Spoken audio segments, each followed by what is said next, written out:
Cordial saludo para todos, bienvenidos una vez más a esta nueva lección de cómo convertirse en un cristiano contagioso. Allí en este estudio que estamos haciendo del discipulado, cómo ser verdaderos discípulos de Cristo. Y quiero saludar a usted que nos está viendo, que está aprendiendo cada vez más, está interesado acerca de este tema. Cómo ganar y hacer discípulos a través de convertirnos en esos cristianos contagiosos. Quiero saludar a cada red de discipulado que está allí conectado, a cada líder, a cada discípulo. Saludar especialmente a los jóvenes que también están allí aprendiendo de este tema. Y usted también que ha estado allí siguiéndonos, ha estado viendo nuestros videos y está aprendiendo de cómo convertirse en ese cristiano contagioso.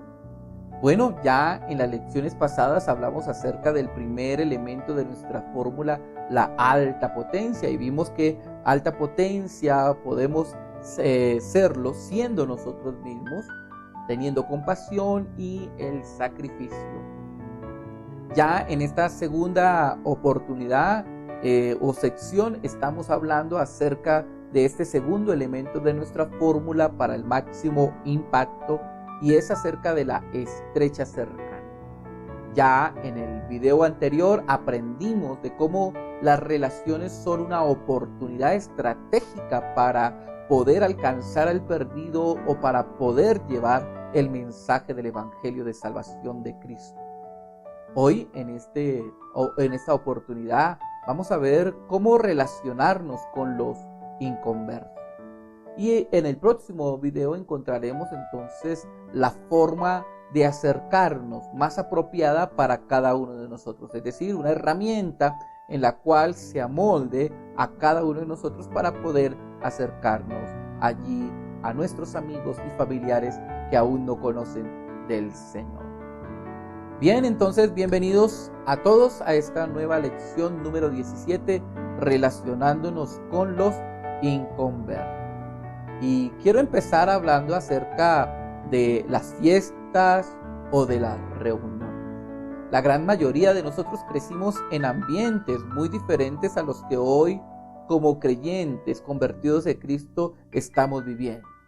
Las fiestas o las reuniones familiares o esos eventos a los que asistíamos estaban llenos de personas, música, licor, comida, y muchas eran reuniones tal vez fuera de control, donde aquellas personas se embriagaban hasta perder el conocimiento, donde el lenguaje era subido de tono y el deseo de algunos era hacer una conquista, así sea por una noche. Hoy cuando hablamos de asistir a una reunión, pensamos entonces en otra clase de celebración, de fiesta. Pensamos en la celebración religiosa, aquella que está cargada de conversaciones, de bromas amistosas, de relaciones de respeto y de familiaridad. Y, ¿por qué no decirlo? Anduvimos en estas dos clases de fiesta, dos clases de reuniones, que pareciera ser también dos clases de grupos de personas o dos categorías. Por un lado, las fiestas de los inconversos o reuniones del mundo, y por otro lado, las fiestas religiosas o las reuniones cristianas que hoy conocemos nosotros. Pero nunca recordamos haber visto nunca una reunión mixta, es decir, miembros de los dos grupos juntos, por lo menos no a propósito. Y de esto es lo que nos habla Lucas capítulo 5 versículo 27 al 32, acompáñenme allí, a lo que hemos denominado la fiesta de Mateo. Acompáñenme a leer este texto para entender de qué se trata la fiesta de Mateo. Versículo 27 dice allí: tiempo después, al salir de la ciudad, Jesús vino a un cobrador de impuestos llamado Leví, que estaba sentado en su cabina de cobrador. Sígueme y sed mi discípulo, le dijo Jesús. Entonces Leví se levantó, dejándolo todo lo siguió. Más tarde, Leví dio un banquete en su casa con Jesús como invitado de honor. Muchos de los cobradores de impuestos, compañeros de Leví, y otros invitados comieron con ellos. Así que los fariseos y los maestros de la ley religiosa le reclamaron severamente a los discípulos de Jesús diciéndole: ¿por qué comen y beben con semejantes pecadores? Jesús les contestó: la gente sana no necesita al médico, los enfermos sí. No he venido a llamar a los que se creen justos, sino a los que saben que son pecadores y necesitan arrepentirse. La situación, como ven, no era muy diferente en el siglo I. Y eso es lo que hizo que las acciones de Mateo parecieran tan extravagantes. En Lucas 5:29, en pocas palabras, nos dice que Mateo dio un banquete. Hizo lo que nunca se había escuchado. Invitó a sus amigos religiosos como a los no religiosos a una fiesta. Fue un grupo mezclado intencionalmente, una fiesta con propósito. Tenemos que darle crédito. Mateo se había convertido al cristianismo mientras aún era recaudador de impuestos, a lo que en esos días era casi como formar parte de una banda. Las personas de su profesión como recaudadores de impuestos eran conocidas por robarle el dinero a los pobres. Si usted y yo fuéramos recaudadores de impuestos en ese tiempo, tendríamos entonces una licencia para extorsionar. Pero su encuentro con Jesús transformó radicalmente el corazón de Mateo. Como resultado de ello, tuvo una inmediata preocupación por sus amigos que todavía no se habían comprometido con Cristo. Su deseo natural era de ayudarlos, de encontrar la manera para que ellos se encontraran con el Cristo que lo había salvado. La única pregunta real era ¿cómo? ¿Cómo sucedería que sus amigos no creyentes pudieran conocer al Cristo Salvador? Mateo nunca había ido a un congreso de evangelización, no se había graduado del seminario y tal vez le faltaban los materiales impresos para repartir y evangelizar. Todo lo que tenía era un corazón lleno de gracia y un espíritu resuelto. Ya habría de encontrar la manera de cómo hacerlo. Tal vez una estrategia convencional sería traer a sus amigos recaudadores de impuestos al templo para que escucharan al predicador del momento, aquel que tenía mayor experiencia en explicar las verdades espirituales. No le llevó mucho tiempo a Mateo darse cuenta de que ese enfoque no conectaría muy bien con sus amigos paganos. Pudo tal vez haberse dado por vencido. Podría haberse tal vez restregado las manos, lavándoselas y decir, bueno, no hay muchas opciones. O podría haberlos invitado a salir de sus lugares para oír a alguien predicar en la montaña. Pero tal vez pensó, eso tampoco conectaría con sus amigos. Supongo que tendré que dejarlos, que ellos se las arreglen solos. ¿Sabe? Hay muchos cristianos que se lavan las manos y aíslan su corazón de la lucha y de la preocupación de la vida espiritual de sus amigos y de sus familiares que aún no conocen de Cristo. Pero Mateo no estaba dispuesto a hacer eso. En cambio, persistió. Pienso que tuvo que haberlo pensado mucho, orando tal vez por sabiduría y dirección, y tal vez pidió consejo a sus amigos creyentes. Entonces tuvo una idea. Iba a dar una gran fiesta. Por supuesto, sus amigos amaban las fiestas grandes y divertidas. Ahora lo que tenía que hacer era ver la forma de inyectar su propósito principal en esta fiesta. Así que le preguntó a Jesús y a sus discípulos si estaban dispuestos a ir para plantar algunas semillas espirituales aquí aquí y allá con la esperanza de que sus amigos pudieran conocer más de Jesús. Solo el cielo sabe qué conversaciones estratégicas tuvieron lugar esa noche. No tenemos muchos detalles, salvo que los fariseos se dieron cuenta y no les gustó. Aparentemente pensaron que Jesús y sus discípulos estaban haciendo evangelización de la manera incorrecta. No comprendían por qué un grupo de religiosos podría reunirse con un grupo de personas de mala reputación como los publicanos. Francamente, creo que parte del problema era que pensaban que todos se estaban divirtiendo. Durante ese intercambio con los fariseos podemos imaginarnos al reciente convertido Mateo escuchando y preguntándose si había hecho lo correcto.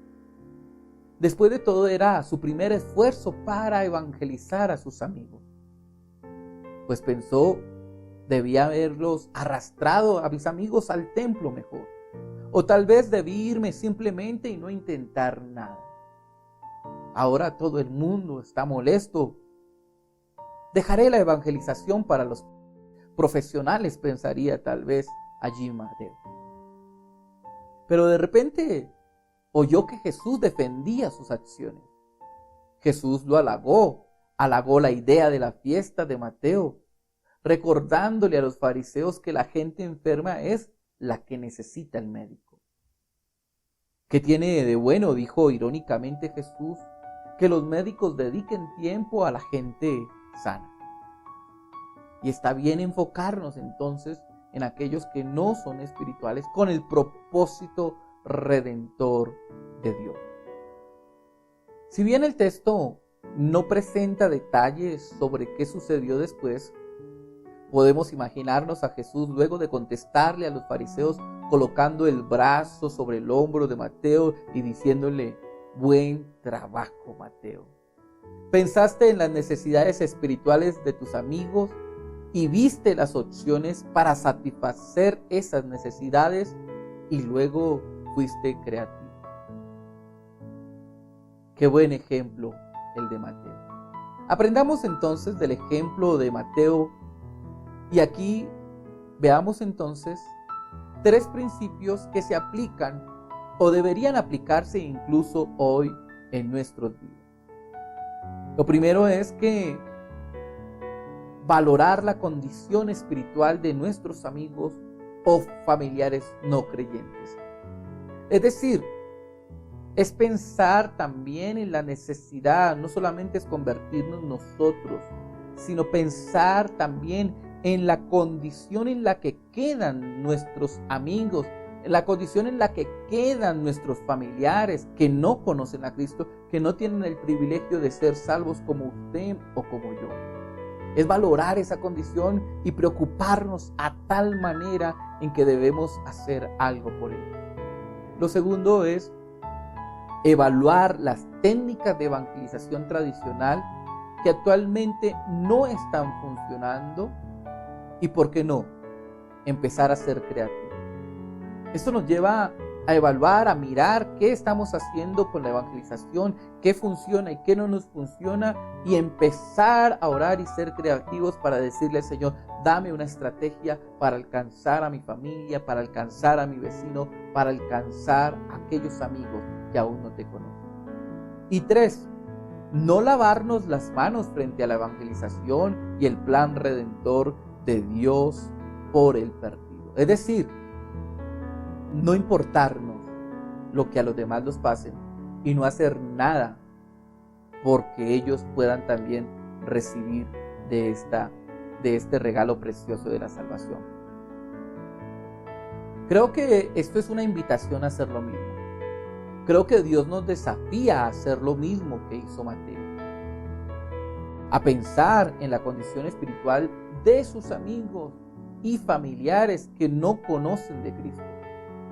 Es una invitación a ser innovadores, a pensar creativamente. Eso sí, dentro de los parámetros de los principios bíblicos. que pensemos en una estrategia que corresponda a quiénes somos y quiénes son nuestros amigos, a orar y a estar dispuestos a todo, aprender de los errores y ajustar el enfoque cuando sea necesario. La acción comienza cuando hacemos contacto con otras personas. La sal debe tocar algo para tener su efecto, recuerde esto. Del mismo modo, el médico tiene que encontrar la forma de dedicar tiempo a las personas que necesitan sus servicios. Tenemos que buscar, mis amigos, las oportunidades de acercarnos a las personas que no son creyentes. El cristianismo contagioso es de amigo a amigo, de persona a persona, de vecino a vecino. Es el plan bíblico, es lo lógico, es lo estratégico y fue demostrado por Jesús, por el apóstol Pablo y por Mateo, como lo vemos hoy, y por muchos hombres. La pregunta restante es, ¿cómo doy el primer paso? ¿Qué puedo hacer para acercarme a los no creyentes con la esperanza final de conducirlos a Cristo? Quiero que conozca las formas prácticas para que pueda llegar a 3 grupos de personas de nuestro mundo. Y lo primero es las personas que conoces. Lo segundo es las personas a las que solíamos conocer. Y por último, a las personas que posiblemente podemos llegar a conocer. Entonces miremos cómo podemos nosotros acercarnos a las personas que conocemos. Hay una concepción errada, muy común, de que el enfoque más vital y significativo de la evangelización implica hacer contactos con personas que no conocemos. Pero lo cierto es exactamente lo opuesto. Es la gente que sí conocemos, en la que ya hemos desarrollado algo de confianza y que por lo tanto está más en el rasgo de influencia. Es decir, esas personas que ya hemos tratado son las que podemos de alguna manera, por la cercanía, comenzar a ser más influyentes. Según el grado que hayamos nosotros desarrollado en nuestro carácter contagioso, como vimos en las secciones anteriores, nuestros conocidos se verán atraídos a quienes somos y a la fe que representamos. Puede que no lo digan, pero atributos como la autenticidad, la compasión y el sacrificio son imanes poderosos para quienes observan nuestras vidas. Sin embargo, el elemento clave que falta en tantas de estas relaciones es el tiempo de relacionarnos juntos. Es decir, pasar tiempo fuera de la rutina de trabajo o de los quehaceres del hogar o de la ocupación cotidiana de la vida. Simplemente necesitamos tiempo para compartir, a fin de permitir que las conversaciones se profundicen en los temas reales y personales de la vida. La pregunta es, ¿cómo podemos dar pasos para asegurar que todo esto suceda? Analicemos entonces 2 enfoques posibles. El primer enfoque es a través de eventos planificados y el segundo es a través de eventos informales o medios informales. Ya hablaremos de ello. El primer enfoque, el evento planificado. ¿Cómo acercarnos a estas personas conocidas? Pues con eventos tradicionales. Es decir, haga una fiesta Mateo. Los eventos planificados son eventos sociales diseñados estratégicamente para combinar a miembros de las 2 categorías, es decir, tanto los no cristianos como los cristianos. Es como hacer una fiesta Mateo. Puede tener cualquier tamaño, no necesita hacer una fiesta grande. Por lo general, estas deben estar diseñadas para cumplir con el propósito modesto: alcanzar el perdido. Proporcionar un espacio neutral donde donde los cristianos contagiosos puedan hacer contacto casual con personas inconversas. Estos entornos son ideales para fortalecer las relaciones existentes, así como para cultivar también nuevas relaciones. Estos son grandes lugares para plantar algunas semillas espirituales e iniciar conversaciones sobre asuntos de la fe. Algunos eventos sociales diseñados o programados son o podrían ser, ejemplo, las celebraciones de cumpleaños. Celebrar cumpleaños invitando a aquellos amigos no inconversos y también invitando a nuestros amigos inconversos que son cristianos contagiosos y que en algún momento se dan para comenzar a hablar de temas ya hablando del evangelio. Puede ser también un evento en la cuadra para los niños, trayendo algunos payasos, algunos juegos, colocando alguna decoración e invitando al equipo de evangelismo de la iglesia para que ayude y le ayude a usted a dirigir este evento en la calle, el cual está diseñado creativamente para encajar con los intereses y con las personas a las que quiere llegar. Puede también usar una feria de postres, invitar tal vez a los familiares a su bautizo. Son todas estas alternativas que tenemos para acercarnos a las personas que ya conocemos. Un campeonato deportivo, invitando a sus amigos, un almuerzo en casa, incluso un simple asado en el patio de su casa puede ser algo eficaz. ¿Por qué no plantearse entonces un desafío como este? ¿Por qué no pensar en ideas nuevas con algunos amigos y miembros de la red? Esto es una invitación a soñar un poco. Oren juntos al respecto de esto y luego corran el riesgo y vean lo que Dios puede hacer. Esas invitaciones formales, esas invitaciones en las cuales nosotros podemos con una intención atraer a esas personas. Pero también están los eventos informales.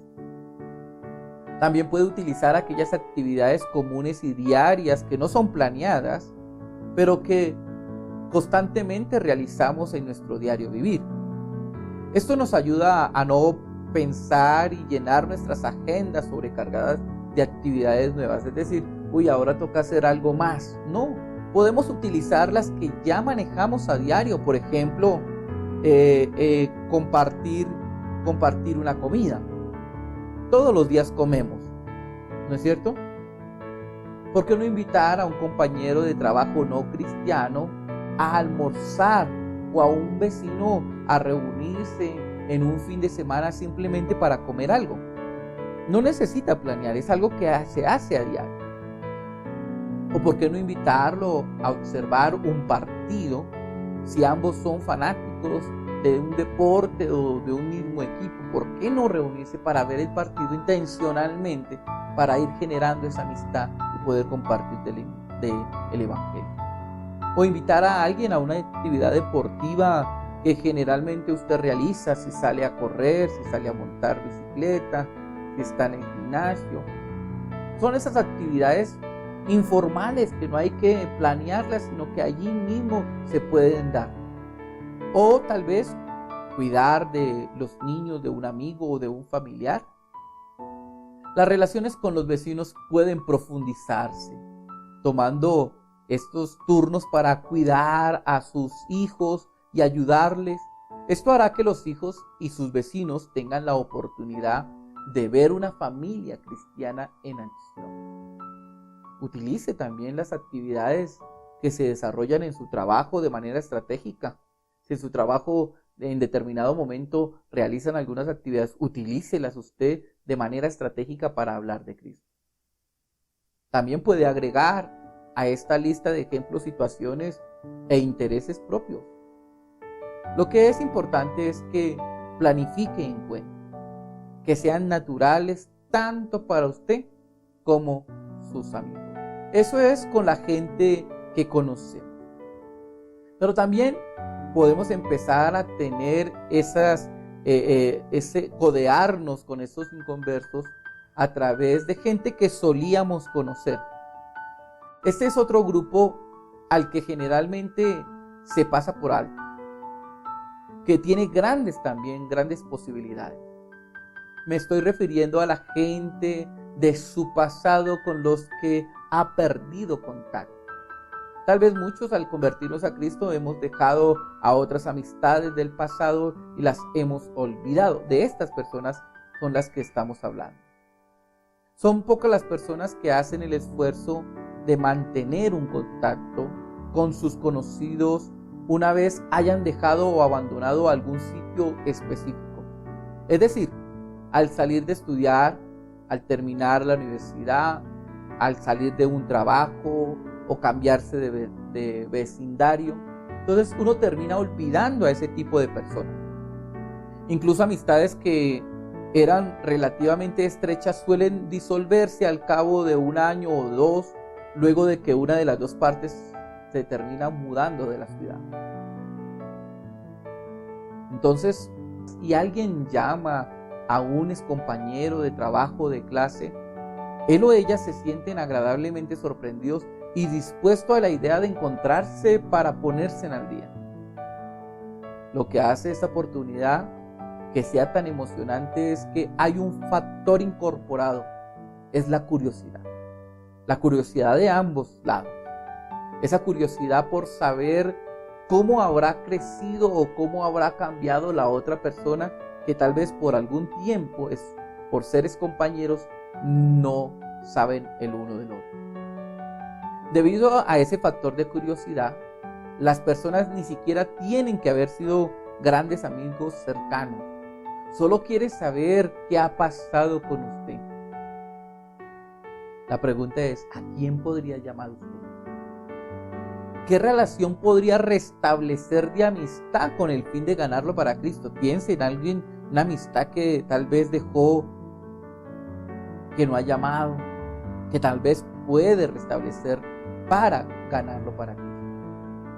Busque en oración las oportunidades para introducir en la conversación algunos de los cambios que Dios ha hecho en su vida. Que ese amigo, que esa nueva oportunidad sirva para que usted muestre cómo Dios le ha cambiado, cómo Dios le cambia la vida, qué es lo que Dios ha hecho en usted. Y por último, hablamos de cómo acercarnos a esas personas que no conocemos. Y es decir, llegamos a la categoría que nos pone nerviosos a muchos cristianos. Hablar con personas que no conocemos.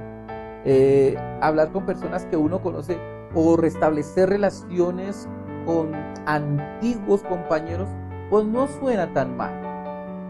Pero tratar de hablar con extraños acerca de Dios es algo que nos cuesta. Tranquilo. No estamos hablando de entablar conversaciones espirituales con el primero que se nos atraviesa. La idea es encontrar la forma de entendimiento mutuo con las personas a las que llega a contactar a través de esos medios naturales, con la esperanza que finalmente poder tratar con ellos los temas espirituales. Incluso podemos llegar a ponerles llegar a ponerle un título divertido a este paso. Lo llamaríamos el consumismo estratégico. ¿Qué es el consumismo estratégico? Así funciona. Todos nosotros vamos a comprar o salimos a comprar cosas. Vamos a la panadería a comprar el pan o la leche. Todos vamos a la tienda. Hemos ido a restaurantes, a la lavandería, almacenes, negocios de ropa y otros lugares por las necesidades de la vida cotidiana. ¿Es así? Bueno, con un poco de pensamiento anticipado, esos mandados cotidianos pueden convertirse en aventuras de evangelización. Es decir, a esas personas que están allí atendiéndonos, diariamente en el bus, en la tienda, en el supermercado, pueden convertirse en esos posibles nuevos amigos para evangelizar. El primer paso es abordar a la gente que trabaja en esos lugares, no como objeto que nos sirve, sino como personas que le importan a Dios y que son merecedoras de nuestro amor y de la preocupación. Esa es la actitud fundamental necesaria para todo aspecto del cristiano contagioso. Cuando abordamos a los individuos con esa actitud y cuando frecuentamos sus lugares de trabajo con cortesía y preocupación por su bienestar, es bastante fácil llegar a saber sus nombres en forma amistosa. La relación crecerá a medida que demostramos un interés genuino por su vida, por su familia, su trabajo y por sus pasatiempos. Con el transcurso del tiempo comenzaremos a ganar su confianza y a despertar la curiosidad acerca de qué nos hace diferentes de tantos otros clientes a los que no les importa nada de ello. En otras palabras, la combinación de alta potencia y estrecha cercanía lo convertirá en una sal eficaz. ¿Cómo podría cambiar las actividades comunes en aventuras dirigidas por el Espíritu Santo? ¿Cómo cambiar estas actividades normales en algo como una aventura en la cual el Espíritu Santo nos direcciona? Todo puede comenzar, como hablamos al principio, con la práctica del consumismo estratégico. O si quiere llamarlo recreación estratégica o actividad estratégica. Es decir, aprovechando cualquier oportunidad que tengamos de ir a gastar, de ir a comprar, aprovecharlas para tener una actividad evangélica. Colosenses capítulo 4, versículo 5 nos recuerda nuevamente a cada uno de nosotros el qué hacer. Léalo allí conmigo. Sabiamente con los que no creen en Cristo, aprovechando al máximo cada momento oportuno. Note entonces cómo Pablo en los Colosenses le dice que podemos aprovechar cada oportunidad de ir a la tienda, cada oportunidad de ir a un restaurante, cada oportunidad de hablar con alguien, puede ser un momento oportuno al máximo.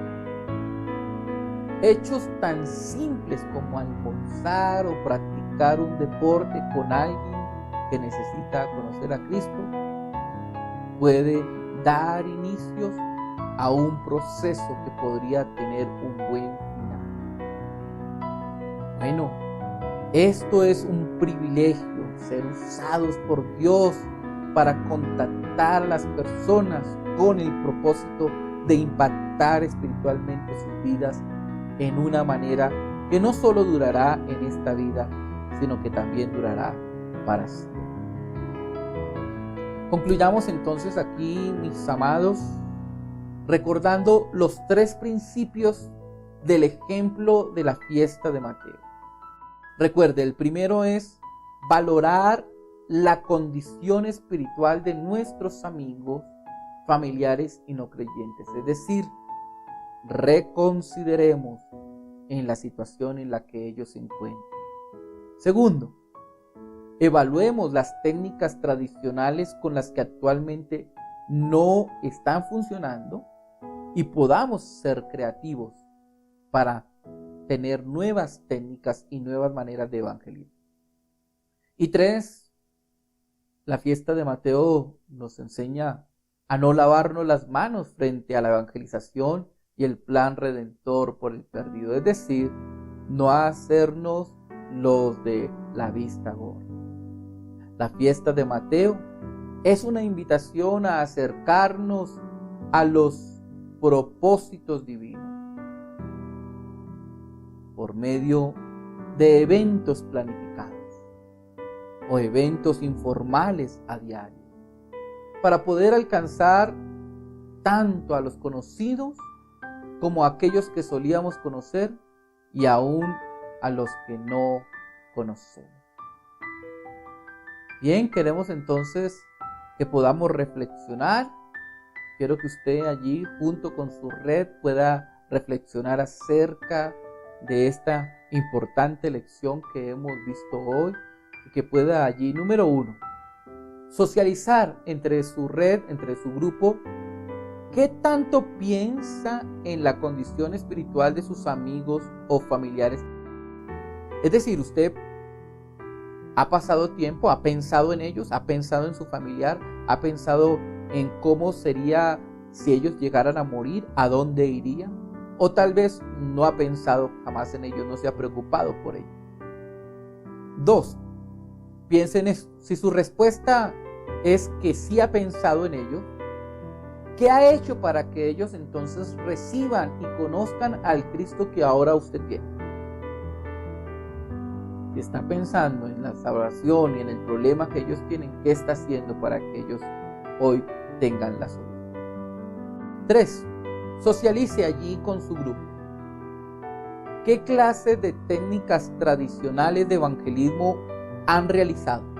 Es decir, ¿qué cosas de evangelismo han hecho? Y evalúe qué no ha funcionado y qué hay que mejorar. 4, propongan como red y también a nivel personal hacer una invitación, ya sea formal o informal, a una persona nueva. Luego, cuéntenos cuál fue su experiencia. Entonces, esto es un reto para la red. Hacer una actividad, algo, un almuerzo, una salida, algo en el cual podamos invitar a personas que no conocen de Cristo. Y después comentaremos cómo nos fue con esa experiencia de invitar a ese inconverso. Y por último, reflexione en esto. ¿Cree usted con toda sinceridad que se ha lavado las manos frente a la evangelización y el plan redentor que Dios tiene para el perdido? Es decir, sinceramente, usted no ha hecho nada y no se ha preocupado por la salvación de otros. Quiero que reflexionemos en esto y podamos pensar y tener una visión más profunda y un corazón más sentido con los ojos del Señor en aquellos que hoy no tienen el privilegio de ser salvos. Oremos por ellos, que el Señor nos ayude a que sean muchas las estrategias que ustedes a través de estos videos puedan sacar, puedan implementar, y muchas invitaciones vengan y muchos de esos invitados que lleguen a nuestras redes, a nuestras actividades, a los almuerzos, a todo lo que estamos inventando allí, creando para el propósito divino. Muchos de los que lleguen allí terminen rindiendo su corazón allí al Señor. Mateo, un inconverso que conoció del Señor y propuso hacer una gran fiesta para invitar a todos sus amigos perdidos y a los que no eran creyentes, pero también invitó a sus nuevos amigos creyentes, y allí comenzó a darse una fiesta nueva y diferente, la fiesta de Mateo. Haga una fiesta Mateo en su red, es decir, una actividad en la que pueda invitar a los de la red que son cristianos, pero a los vecinos, amigos de su alrededor que no son cristianos, para que el Señor comience a hacer lo que Él quiere hacer en cada corazón. Mis amados, Dios les bendiga grandemente. Esperamos vernos en una nueva oportunidad. Dios les bendiga, Dios les guarde. Bendiciones para todos.